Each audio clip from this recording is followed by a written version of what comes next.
More gear, more problems.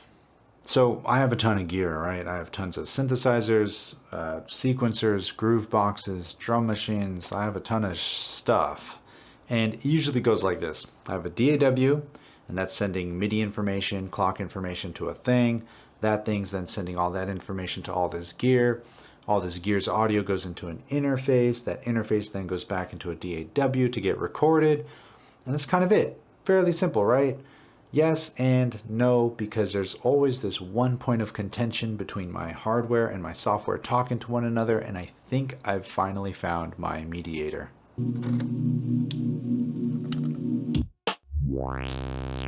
The most annoying thing about utilizing a lot of hardware, especially when it comes to vintage gear, is latency. And this becomes so prevalent at so many points of my workflow that half the time I end up just not wanting to use the computer at all. And in turn, I forego all of the quality of life features that a computer can bring when it comes to making music.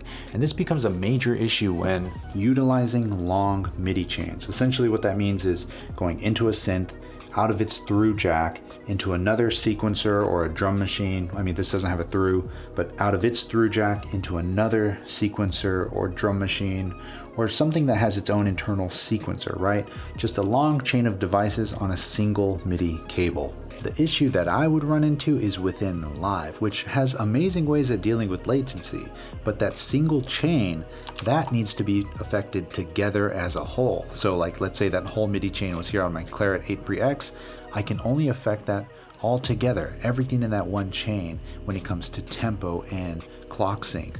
MIDI notes, on the other hand, like sending chords to a synthesizer or something, each track has its own individual track delay, so that's all fine and dandy. But MIDI clock? No, my friend, there is only one. One thing I hear fairly often is that, oh, there's no latency when dealing with all analog gear, or all hardware, and that might be the case for some, running all hardware in a completely DAW-less setup. But in my case, I'm running a hybrid setup, and I'm tracking everything into Ableton into its own track. And from my experience, what I've kind of tended to notice is that every device kind of handles MIDI and latency a bit differently. Now, I'm no scientist. I'm a nerd, but I ain't no super nerd. So my nerd guess for this whole thing would be that each device kind of receives a ton of information, processes it, and applies it to its sequencer with introduced amounts of latency along the way. And in the same way that maybe an old Lenovo laptop is a bit slower than your MacBook of today, technology's just changed over time, so some things process things a bit slower. I don't know. I mean, I want to know, need to know. Do you know? Let me know. Now, what I was experiencing was when I would be tracking in multiple drum machines and groove boxes or what have you, everything audio-wise would have a little bit of latency that was different from one another, and they were all on the same MIDI chain. So this led to a ton of consolidating and editing and just like a bunch of cleaning up that was so not fun, and it led to a lot of points of me messing up too, like warping stuff weird or accidentally cutting off a kick drum and then consolidating that and pasting. It was a pain in the ass. And the worst part was, if I went to correct something, like let's say I wanted to put this perfectly on the grid utilizing MIDI clock delay, right, and everything was on the chain, I would put this perfectly on, but it would take everything else perfectly off. And then I would fix that, and then these would get shifted, and this would get shifted even further. It was insanely frustrating. Okay, let's get to the point. Besides all the other insanely frustrating things that happen when utilizing hardware with software, and this thing has definitely helped solve a lot of those frustrations, this thing, which is, you probably already know because you read the title, is this thing, the Multiclock. And I want to say I got this around the end of last year, possibly the beginning of this year. It's kind of just been chilling in the back of some of my videos, and I did mention it a little bit in my studio workflow video that I recently did, but I definitely didn't do it justice, and even since that video I've fallen more in love with this thing. I will say though that when I went to go buy this thing, I basically had to just close my eyes and hit the buy now button because it's expensive. And I mean, looking back now, it's still pretty expensive, but in hindsight, my view of it has definitely changed, but it definitely does not change the price. And I've had other cheaper options like this, the Elysium U388C. It's like a USB 3.0, 8 in, 8 out. Sounds awesome on paper. And I've also had like the MIDI Man MIDI Sport 2x2 by M Audio. Decent. I actually really like that one a lot for very simple setups. I have a link to that one down below if you want to check that one out. But neither of those are nearly as flexible as this thing. And in like as expensive as it is, I feel like it provided that amount of value when utilizing it. Okay, I think we're good there. So for example, some of my favorite features about this thing is the ability to start and stop any of the individual MIDI jacks on the back at the end of a bar. So it's always musical. And this came in handy once when I was making a song and I randomly heard like this acid line and I was like, oh, that would be really cool. So while everything was running, I ran around, looked for my Avalon, plugged it into the wall, plugged the MIDI into here, plugged the audio into my patch bay, pressed play on here, and boom, it started. No latency, nothing. And it was just going. The vibe was still there. If anything, it exacerbated the vibe and just got me super pumped up. Another thing too is this MIDI mapper on here. So this here is the MIDI mapper, and it's kind of like a MIDI routing matrix, and it's all built into the unit, requires no computer, and the settings are saved through power cycles. In here you can basically just take incoming MIDI channels, convert them to different MIDI channels, and then send them out of the different ports on the back, you know, and even send it back out through the USB, all internally on here, because you have the USB input as well as the 5-pin MIDI input. It sounds a little crazy, but here, let me show you how I have mine set up. So there are 3 inputs on the Multiclock. You have an audio input, your 5-pin MIDI input, as well as a USB input. So from there, I have MIDI out coming from the Launch Key Mini on MIDI channel 1, the actual 5-pin, not the USB, going out of here into the ERM Multiclock. And then utilizing that MIDI mapper, I'm taking MIDI channel 1, sending it to MIDI channel 1, port 1. And port 1 comes over into the MPC, which means I can use this to play whatever track and add MIDI notes to whatever on my MPC, and then the MIDI out of my MPC goes to all my synthesizers that don't have sequencers. So you can basically forget I just said that. That has nothing to do with the Multiclock. So MIDI out of here into the Multiclock, out of the Multiclock into here. You're probably wondering, why the hell wouldn't you just go from here into here? Why go through the Multiclock? Because I want that stable MIDI clock. And I have 2 MIDI inputs on here. One is this, one is that. It was a pain to kind of keep switching back and forth between here to control other synthesizers and then control itself. It was just not fun. So I was like, cool, I need 2 MIDI keyboards, or 2 keyboards. This one on its own loop, input B, output B, done. Then I needed this one. So you see the issue there is I have 2 keyboards but no clock signal. So the ERM is well, it's not that amazing. I just kind of get excited about this stuff. Basically, I can take the 5-pin MIDI from here into the ERM Multiclock, then take the audio from, don't hack me, from Ableton, the audio signal that generates the very stable MIDI clock, and send that into the ERM Multiclock's audio input, and that merges that signal to all the ports. So I'm taking MIDI from here, an insanely stable clock from Ableton, and merging it into one port. I know I'm saying that like it's groundbreaking. Again, I just get geeked out about this stuff. That solved the biggest headache. Like, I called a lot of people when I figured that out that day. I called a lot of people.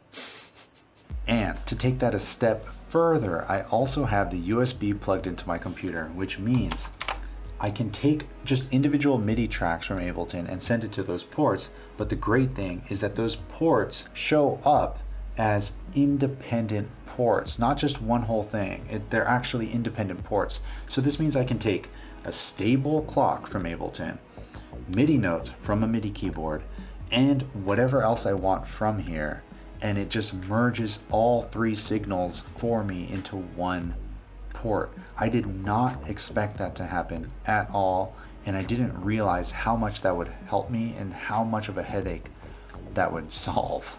And another feature I love, in case you didn't catch it just there a second ago, that each individual port shows up and they're all independent. This means you can have 16 channels of MIDI on each port. That's up to 64 channels of MIDI over the USB. What the hell? That's insanity.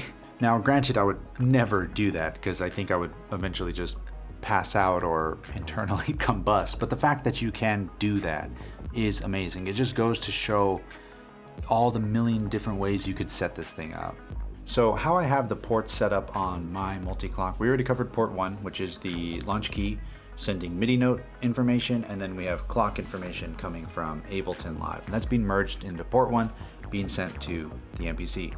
Port 2 is running to whatever I'm using on this shelf, usually the DB01. Sometimes I swap it out for the modular, which is the case now, or the Avalon. Port 3 is kind of like the homie port. Say somebody comes over with a drum machine, they got a synthesizer or whatever, I'm jamming, I'm like, cool, plug in, jump into the patch bay, press play, you're off to the races, we good, didn't have to kill the vibe, nothing, we're good to go.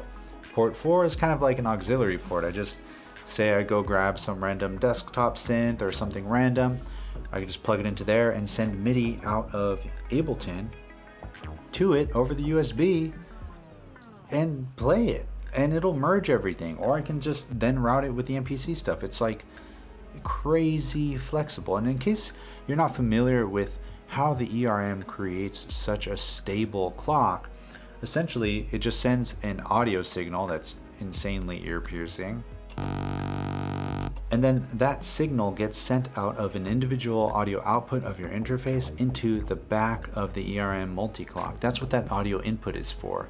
And essentially why this creates a way more stable MIDI clock signal. Again, I'm not a scientist, I'm just a regular nerd. Is that audio signal is running at audio rate, which is a way finer resolution compared to standard MIDI information. So I think because of that, it has a lot more information to grab a hold of, and then resulting in a way more stable clock signal with less jitter and everything. I don't know exactly how it works, but I definitely know it works because it's like magic now. So how I have mine set up is that on this track here, kind of hidden out of mental capacity view, I have the ERM Multiclock plugin, and this is it. You just select your time signature if you want to do some weird freaky stuff. I just stick to your typical 4488 time signature, and then that is sent out of an external output, which is my Claret 8 Prex, and that's going to be on output 6. So then output 6, that's what goes into the input of the ERM's audio input. Oh, and big tip alert from my friend who helped me solve this riddle. You know who you are. Thank you so much. So a major annoyance I had with the ERM Multiclock, to a point where I was just like, man, this really blows, is that every time you press play in your DAW, the ERM Multiclock starts 1 bar after that moment you press play.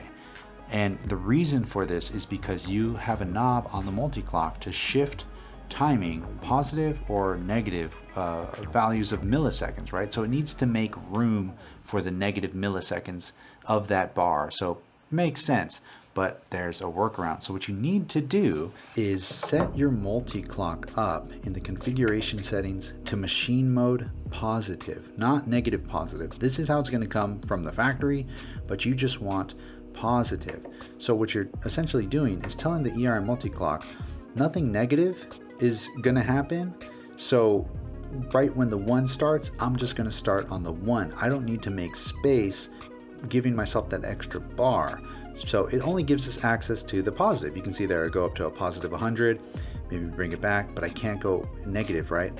But again, the thing that sucks here is that it's very, very rare that you will have a groove box or a drum machine or something that is so early and somehow is managing to run itself before the master clock that you would need to add latency to it. So all this is practically useless to us. But the secret here is to take that audio channel, the plugin, right, that's sending the audio information to the ERM, and delay that by an amount. So just add negative milliseconds there.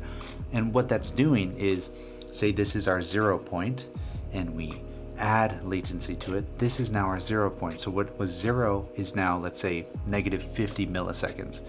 So if negative 50 is our new 0, all that positive that meant nothing to us is now accessing all the negative that was there before. I hope that makes sense. So if 0 is here and you have something that's running negative 20 milliseconds behind audio wise, you shift all that super early. So now that very rare synth that never runs before the clock has just shown up, and we can now add latency to it to bring it back into time. And if you don't know how to do that, there's a little D over here, which is basically your delay tracks, and that allows you to add latency. I added -50, some people add -100. It's in the manual, it says -100, but I only needed 50. So that alone is absolutely amazing. It's so perfect. It's perfect. So again, I've learned to love this thing more and more every day that I use it.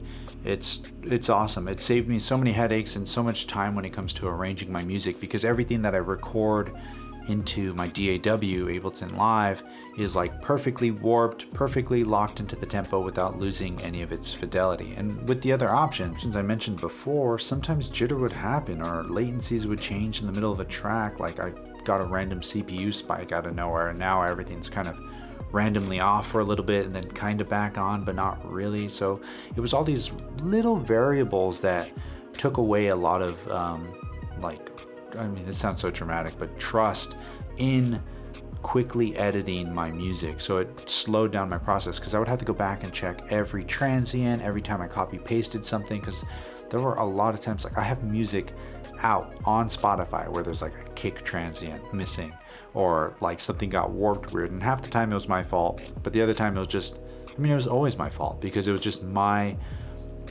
frustration and my laziness when it came to editing this stuff. I was like, man, I got to go through all of this, whatever, I'll fix this, I'll copy paste it and just hope for the best, right? But again, it resulted in these things that I look back now, I'm like, man, I wish I didn't do that. I wish I would have taken the time. But now I don't have to take the time, because this thing's just kind of been killing it for me. Honestly, there's so much that this thing can do, and I'm barely scratching the surface of it, and I'm learning so much more about it every day. And I mean, honestly, for example, check this out. This is the manual, and this is what I thought was going to be a simple USB to MIDI clock conversion. This is definitely not the type of manual for something that simple. And being frank, there's not much I don't like about it. I mean, it has a this like shuffle knob on there, which just gives your MIDI track swing. Most of my samplers and drum machines already have that, so maybe shave that off next time and save me a couple bucks. But I guess that can be really handy if you have an older 606 or something like that that doesn't have swing. So that can come in handy. I mean, I'm just trying to find ways to make it cheaper, basically. Another thing that's kind of, I guess, kind of shitty, but it makes sense, is when you're sending audio, it runs off of its audio signal, right? So you can't technically solo tracks in a DAW while it's playing, because when you solo a track, it stops sending audio to it, so your studio stops. So that's kind of an annoyance. I don't know if that's a audio interface thing or like workflow in your DAW or what, but I mean, other than that, it's awesome. And I rarely solo a track in the process of making a song. I do that more in the arrangement side of things. Honestly, I'm just trying to find ways to make it cheaper, because it's not cheap. I think I got mine for like 500 bucks, and it's like the most expensive ladder, step stool, shovel that also does a million other amazing things that you didn't realize, and also does that one thing you kind of wanted it to do to begin with just a little better. So yeah, that's it for me. Really appreciate you coming by and hanging out. Hope you're doing okay. And yeah, if you want to support the channel, feel free to check the links down below. And you already know the drill. Share the love, share the knowledge. Knowledge is power. Peace.